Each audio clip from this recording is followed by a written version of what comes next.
السلام عليكم ورحمة الله وبركاته. نحمده نصلي على رسوله الكريم. أما بعد، أعوذ بالله من الشيطان الرجيم. بسم الله الرحمن الرحيم.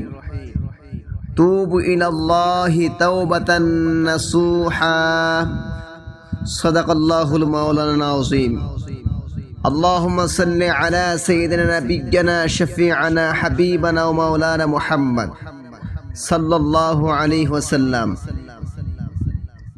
প্রিয় দিনী ভাইরা, দিনী বোনেরা, আজ আমরা জানব ইস্তেগফারের গুরুত্ব সম্পর্কে।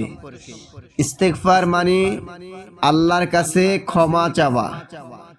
আমরা সবাই ভুল করি, তাই আল্লাহ আমাদের জন্য তওবার দরজা খোলা রেখেছেন। আল্লাহ পাক রব্বুল আলামিন কোরআনুল কারীমের মধ্যে ইরশাদ করেছেন, তুবু ইলাল্লাহ। গুনাহ করলে আমি আল্লাহ পাকের কাছে তওবা করো। তাওবাতান নাসুহা, সরল অন্তঃকরণে তওবা করার কথা আল্লাহ পাক রব্বুল আলামিন কোরআনে ইরশাদ করেছেন। আস্তাগফিরুল্লাহ পড়লে আল্লাহ আমাদের গুনাহ মাফ করে দেন।